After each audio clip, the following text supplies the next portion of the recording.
뭐든지 본질이 중요합니다. 본질만 흔들리지 않으면 가정도 사회도 국가도 인생도 절대로 무너지지 않습니다. 이 본질이 흔들릴 때 가치관이 무너지게 되고 또 혼란이 오게 되는 겁니다. 이 사회가 자꾸 흔들리는 것도 이 법치와 공정과 평등과 정의라고 하는 이 가치가 흔들리기 때문입니다. 열심히 일하면 내일의 꿈이 보장된다는 이 희망이 있어야 하는데 오늘의 현실은 그렇지가 못합니다. 요즘 여러분 잘 아는 비트코인 가상화폐가 큰 심각합니다.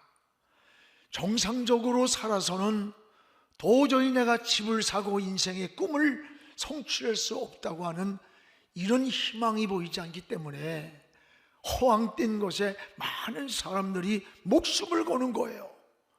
이거 굉장히 위험한 현실입니다. 우리 모두가 사회든 나라든 교회든 개인이든 좀 정직했으면 좋겠습니다. 잘못과 실수는 누구에게나 있습니다. 저도 많은 허물이 있는 사람이에요. 정부가 코로나 방역도 시행착오가 있었다면 이 국민의 협조를 구해야 돼요. 여러분, 우리나라가 경제 10대 강국이에요. 그런데 지금 백신의 대처가 아프리카만도 못한 세계 거의 꼴찌입니다. 여러분, 하루하루가 국민들이 얼마나 힘이 든 거예요. 그리고 경제적 손실은 상상을 초월하는 일들입니다. 나라가 이런 어려움이 있을 때일수록 정직하게 국민의 협조를 구하면서 호소하고 국민의 생명을 지키려고 하는 정직하고 결연한 그런 지도자의 모습이 보이면 국민은 참게 돼요. 인내하고 기다리는 겁니다. 저는 우리 국민이 보통 국민이 아닙니다. 여러분, IMF 때 금모기를 보세요. 세계가 한국은 끝났다고 말할 때 우리는 다시 일어나는 세계가 깜짝 놀란 겁니다. 우리가 그때 교회를 지면서도 우리가 가지고 있던 금부치, 교회 열쇠, 실반지까지 다 빼놨어. 어금니에 금리만 빼지 않고. 온 국민이 이런던, 여러분, 우리 민족은 저력 있는 민족이에요. 오늘 여러분, 이런 어떤 정말로 자원을 가지고 있는 그런 민족이에요. 유대인보다 뛰어난 민족이라는 거예요. 이제 우리의 사회도 나라도 서로가 가장 중요한 건 신뢰. 너무 불신이 너무 많이 쌓여가는 게 정말 안타까워요. 이런 신뢰가 정말 회복되었으면 좋겠어요. 모든 것은 저는 본질이라는 겁니다. 모든 것은 이 본질로 돌아가면 답이 보이게 돼 있습니다. 본질이 뭘까요? 나무로 비유하면 뿌리와 같은 거예요. 뿌리가 튼튼한 나무는 성장을 하게 돼 있고 좋은 열매를 맺게 돼 있습니다. 신앙도 마찬가지예요. 신앙도 본질에 충성해야 합니다. 여러분, 종교개혁자들은 5대 솔라를 신앙의 본질로 삼았습니다. 우린 다시 한번 본질로 돌아가야 돼. 우리 신앙도 개인도 교회도 나라도 본질을 회복하면 절대로 무너지지 않습니다. 오늘 말씀은 주님이 예루살렘으로 예배를 드리기 위해서 들어가는데 그 성전 안에서 짐승들이 시끄럽게 울고 있고 돈 바꾸는 소리가 쩔렁거리고 난장판이 되어 있는 거예요. 예배의 교회 성전의 본질을 잃어버렸어요. 목적을 잃은 거야. 주님은 이걸 보시고 성전에서 채찍을 들고 상을 들러 엎었어요. 이 짐승들을 내쫓아버렸어요. 이걸 우리는 뭐라고 하느냐? 예수님의 의분이라고 그래요. 예수님의 의분은 성전의 본질이 빗나간 거예요. 성전이 해야 할 목적이 뭔지 빗나간 거예요. 여러분, 용서하는 것과 타협은 전혀 다릅니다. 주님은 잘못을 뉘우칠 때 끝없이 용서하셨어요. 그러나 불의에 대해서는 단호하게 의분을 나타내셨어요.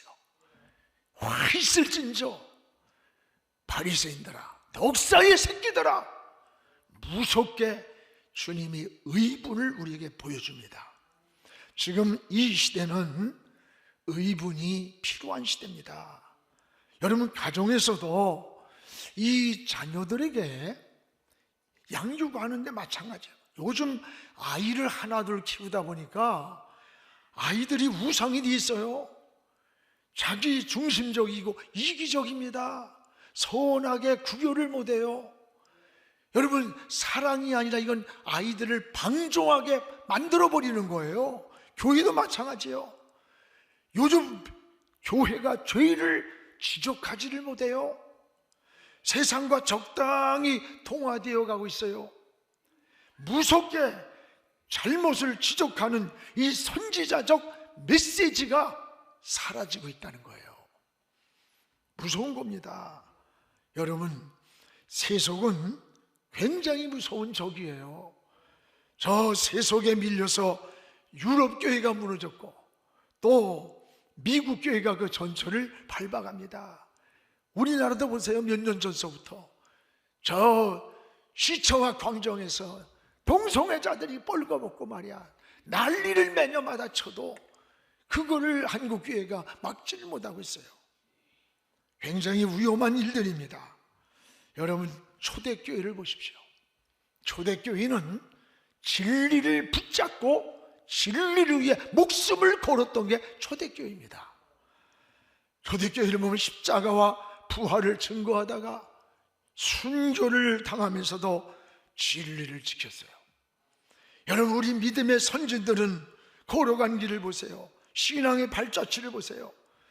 그들은 주님의 이름 까닭에 집을 뺏겼어요. 재산을 뺏겼어요.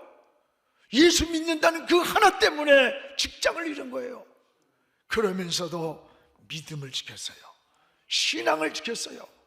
우리는 그리스도의 흔적을 가진 자라고 오히려 당당히 고백을 했던 겁니다. 그런데 지금 우리의 신앙은 어떨까요? 여러분, 십자가는 버리고 영광만을 바라봅니다. 그러나 십자가의 죽음이 없이는 부활의 영광이 있을 수가 없는 거예요. 오늘 주님이 성전을 정화하시면서 이 성전의 목적이 빗나간 자들, 이들을 내쫓는 이 사건을 통해서 우리는 성전의 본질이 뭐냐 도대체, 또 하나는 성전이 어떤 곳인가를 우리에게 주님이 잘 알려주고 있는 거예요. 무엇보다도 성전의 본질은 예배를 회복하는 겁니다. 가장 중요한 것은 예배를 회복하는 거예요. 오늘 12절을 우리 같이 한번 읽겠습니다. 예수께서 성전에 들어가서 성전 안에서 매매하는 모든 사람들을 내쫓으시며 돈 바꾸는 사람들의 상과 비둘기 파는 사람들의 의자를 들러 엎어버렸다. 쫓아버렸다. 들러 엎어버렸다. 이게 뭡니까? 여러분, 성전의 거룩성을 회복하기 위한 정화였어요. 주님은 성전 안에서 매매하는 자들, 돈 바꾸는 자들, 재물이 아닌 것을 가지고 들어와서 이거를 파는 자들을 내쫓았어요. 이들은 성전을 더럽히는 자들이에요.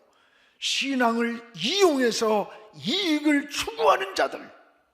당시에 6월절 이 절기가 되면 백성들이 제사를 드리려고 짐승을 가지고 오는 거예요. 멀리서 오는 순례객들은 그들이 짐승을 가져올 수 없으니까 그 성전 근처에서 돈을 주고 비둘기를 사고 짐승을 사서 제물로다가 하나님께 드리는 거예요. 이것을 이용해서 당시에 대제사장이었던 여러분 안나스라고 하는 이런 제사장이 엄청난 10,000원이면 100,000원 10배의 폭리를 취하면서 제물을 받아서 장사를 하고 있대요. 장사하는 거예요. 이들은 제사에는 관심이 없어요. 돈 바꿔주고 제물을 팔면서 이익을 챙기는 데만 혈안이 되어 있는 거예요. 주님의 예루살렘 성전에 들어가 보니까 이런 모습을 보고는 채찍을 들고 내쫓으면서 여러분 팔을 엎어버린 거예요. 이게 바로 주님의 의분이라고 말하는 거. 의분. 여러분 분노와 의분은 전혀 다른 겁니다. 분노는 독이 되는 거예요. 화를 내고 성질 내는 거, 이건 독이 되고 마귀에게 쏟는 일이 됩니다. 그러나 의분은 진리를 지키기 위해서, 믿음을 지키기 위해서 불의에 타협하지 아니하고 불의에 맞서 싸우는 것, 이걸 의분이라는 거예요. 지금 이 시대는 이런 의분이 필요한 시대라고 깨달아요. 불의한 일에 의분이 없다면 그 시대는 썩어가는 거예요. 병들어가는 거예요. 여러분 성전을 더럽히는 자들을 용납하지 않으시는 이 주님의 거룩한 의분, 이것이 우리 그리스도인들에게 배워야 할 것, 깨달아야 할 것, 본받아야 할 지혜라는 거예요. 여러분 이걸 알아야 돼. 하나님은 더러우면 버립니다. 하나님은 거룩한 분이에요. 더러우면 사람도 버리고 교회도 버리고 나라도 버립니다. 버리는 거예요. 버리는 거 알아야 돼요. 우리는 거룩한 영적 예배를 지금 교회에서 회복해야 되는 겁니다. 여러분 깨끗한 마음으로 신령한 예배를 드려야 돼요. 하나님의 기뻐하는 예배를 드리고, 여러분 우리는 하나님께 어떻게 해야 됩니까? 우리의 하나님의 임재를 경험하는 예배, 하나님의 은혜를 이슬처럼 내리는 이 은혜를 하나님께 드려야 되는 거예요. 구약에는 제사를 드렸어요. 그러나 신약에는 우리 주님이 단번에 우리의 제물이 되어주심으로 우리는 신령한 제사를 드리는 거예요. 그래서 요한복음 4장에 보면 하나님은 예배하는 자를 찾는다고 했어요. 왜 찾을까? 그에게 은혜 주시려고, 축복해 주시려고, 응답해 주시려고 예배자를 찾았어요. 계시록 11장 1절에는 하나님이 갈대 같은 자로 청량을 하며 뭐라고 했느냐? 나는 성전과 제단과 그 안에 경배자들만 청량을 한다는 거예요. 오늘 청량이란 말은 이렇게 자로 재서 소유를 삼는다는 거야. 누구를 하나님의 소유를 삼느냐? 제단과 성전과 그 안에 경배자들이에요. 그들이 누굽니까? 예배자요, 예배자. 하나님이 예배자를 하나님의 소유를 삼고 하나님의 보호하고 지키고 축복하는 거예요. 오늘 우리가 형식적 예배를 드리면 안 됩니다. 진정한 예배자를 하나님이 청량하는 거예요. 오늘 하나님 앞에 예배자가 되기를 축복합니다. 여러분은 성전 안에서 하나님을 섬기는 예배자, 경배하는 예배자의 삶으로 살아가기를 주의 이름으로 축원합니다. 또 하나는 성전은 삼위일체 하나님이 계시는 곳이기 때문에 성전이 거룩한 거예요. 오늘 말씀은 마태, 마가, 누가, 요한 4복음서에 다 나오는 내용이야. 그 중에 마가복음 11장 16절에 이런 말씀이 나와요. 아무나 물건을 가지고 성전 안으로 지나다님을 허락하지 아니했다. 아무나 물건을 가지고 성전 안으로 지나가는 걸 허락지 않았다. 돈 벌려고 지나가고 장사하려고 지나가고 성전의 목적에서 빗나간 이것을 하나님이 허락지 않았다. 왜 그랬을까? 성전은 구별된 곳이에요. 거룩한 집이에요. 왜 거룩할까? 하나님이 계시고 성령이 계시고 주님이 계시는 전이기 때문입니다. 사랑하는 여러분, 구원받은 하나님의 자녀는 성전 안에서 살다가 여러분 성전으로 가는 거예요. 이게 성도의 삶이에요. 그래서 성도는 세 가지 성전이 있습니다. 하나는 우리의 마음의 성전이 있는 거예요. 천국이 여기 있다 저기 있다지 아니하고 네 마음에 있다고 그랬어요. 우리 마음에 하나님이 계시고 성령이 계시고 우리 주님이 계시는 거예요. 우리 마음의 성전이 이루어질 때 하늘나라가 이루어지는 거예요. 평안이 있는 겁니다. 안식이 있습니다. 지혜가 있습니다. 하나님의 인도가 있는 거예요. 그리고 또 하나는 천상의 성전이 있어요. 우리의 육신의 장막이 이 땅의 영혼이 아니에요. 떠나는 그날에 저 영원한 주님과 함께 사는 천국이에요. 그래서 계시록 21장 4절에 이런 말씀이 나옵니다. 우리 같이 읽읍시다. 모든 눈물을 그 눈에서 닦아주시니 다시는 사망이 없고 애통하는 것이나 곡하는 것이나 아픈 것이 다시 있지 아니하리니 처음 것들이 다 지나갔습니다. 여러분, 이 세상에 사는 동안은 눈물도 있어요. 아프는 질병도 있고 실패도 있고 슬픔도 이별도 다 있는 거야. 인생은 이 땅이 영원이 아니에요. 그러나 이 세상을 떠나는 날 우린 저 영원한 천국에서 다시 눈물도 이별도 슬픔도 아픔도 없는 우리 주님과 함께 사는 그곳이 천상의 성전이에요. 천국입니다. 천국을 누리며 사는 동안 이 땅에서 사는 성전이 있어. 이게 유영성전 예배당 교회예요. 사랑하는 여러분, 마음에 하나님을 모시고 이 땅에 살면서 천상의 성전에 가기까지 이 땅에서 예수님을 영접하고 말씀과 기도와 섬김의 삶으로 하나님을 섬기면서 예배드리며 양육을 받으며 사랑을 나누며 영혼을 전도하는 이 성전, 이것이 바로 유용 성전인 것이에요. 여러분께서 주님은 이 성전을 내 교회라고 그랬어요. 내 교회. 마태복음 16장 18절에 보면 반석 위에 내 교회를 세우리니, 이게 내 교회를 세우리니 음부의 권세가 이기지 못하리라. 왜?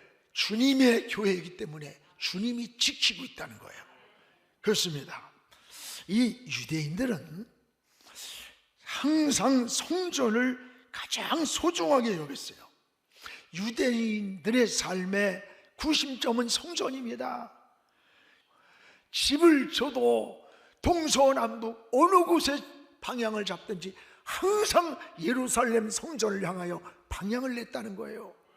비행기를 타던 랍비들은 나침반을 가지고 예루살렘 쪽을 향해서 하루에 3번씩 기도를 했다는 거예요.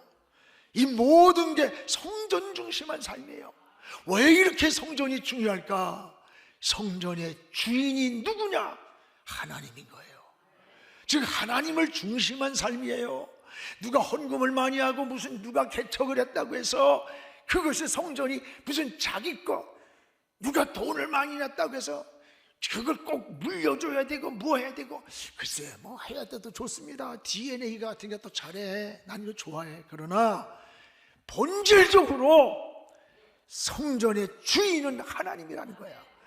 그래서 성전 중심한 삶이란 말은 하나님 중심한 삶인 거예요. 다니엘이 여러분 6장 10절에 보세요. 저 바벨론 포로에 잡혀갔어요. 다른 신에게 절을 하거나 기도를 하면 저 사자굴 속에 집어넣는다 했는데도 그 어인이 찍힌 걸 알고도 다니엘은 하루에 3번씩 예루살렘 쪽을 향해 창문을 열고 예루살렘을 향하여 3번씩 하나님께 기도했어요. 이것 때문에 사자굴 속에 들어갔지만 하나님은 사자의 입을 보면서 거기서 생명을 건지시고 일약 하나님이 바벨론 나라의 제2인자가 되게 만든 거예요. 사랑하는 여러분, 오늘 이스라엘 백성들이 포로 생활에서 울었던 것은 의식주 때문에 운 게 아니에요. 무너진 성전, 빼앗긴 성전, 하나님 다시 돌아가서 포로에서 돌아가서 다시 성전을 이루고 마음껏 하나님께 예배드리고 싶다고 하는 그 고백으로 이스라엘 백성들은 울었던 겁니다. 오늘 성전 중심한 삶은 바로 하나님 중심한 삶이에요. 여러분도 하나님 중심한 삶으로 사시기를 축복합니다. 내가 성공을 꿈꿔도, 여행을 해도, 인생의 방향을 정하든지, 어떤 인생의 길을 정하든지 내 인생의 머릿돌이 하나님이 되어야 돼. 내 인생의 다림줄이 하나님이 되어서 기준을 삼을 때 그 길은 하나님이 인도해 주는 거예요. 하나님이 지켜주는 거예요. 우리 믿음으로 달려가기를 주의 이름으로 축원합니다. 또 하나, 주님은 성전을 기도하는 내 집이라고 해서 내 집. 우리 13절입니다. 같이 읽겠습니다. 그들에게 이르시되 기록된 바 내 집은 기도하는 집이라 일컬음을 받으리라 하였거늘 너희는 강도의 소굴을 만드는도다. 내 집, 하나님의 집은 내 집이라. 거기는 기도하는 집이라. 성전의 주인이 누군가를 말해주는 거예요. 여러분, 집이란 개념은 거처를 말하는 거처. 여러분, 집의 가치가 뭐예요? 무슨 목적으로 이 집을 지었느냐? 누가 이 주인인가? 이게 가장 중요한 가치를 갖는 거예요. 아무리 잘 지은 집이라도 도둑이 살고 있으면 도둑 소굴이야. 여러분, 죄인을 가두면 그건 감옥이에요. 오늘 그것이 무슨 목적으로 지었느냐가 중요한 거야. 그리고 그 주인 누군가? 성전의 주인은 사무이 일체 되시는 하나님일 뿐 아니라 그 사용의 목적은 오늘 뭐라 그랬어요? 내 집은 기도하는 집이라. 성전은 기도하는데 목적이 있는 거예요. 기도하는 내 집이라는 거예요. 성전은 주님이 계시고 하나님이 계시고 성령님이 계시는 아버지의 집이에요. 그래서 역대하 7장 15, 16절에 보면요, 솔로몬 성전을 7년 동안 졌어요. 짓고 성전에 들어가 기도를 하는데 하나님의 음성이 들려왔어요. 15절에 보면 솔로몬아, 이곳에서 하는 네 기도에 하나님이 눈을 들고 하나님이 귀를 기울이겠다. 16절에 말씀, 내가 이미 이 성전을 택하고 거룩하게 한 것이다. 내 이름을 여기 성전에 두었다. 내 눈도 성전에 있고 내 마음도 항상 이 성전에 있다는 거예요. 이게 여러분 성전 중심한 삶이야. 하나님 중심한 삶이야. 여러분이 어느 곳에서 어떤 환경이 있을지라도 성전 중심한 삶, 하나님을 중심한 삶이 되기를 주의 이름으로 축원합니다. 이게 바로 믿음이고 신앙입니다. 여러분, 성전은 만민이 기도하는 집이라. 기도하는 집이라. 목적이 기도하는 집이라. 13절 아닙니까? 하나님께 기도하는 것이 성전의 본질이라고 하는 사실이에요.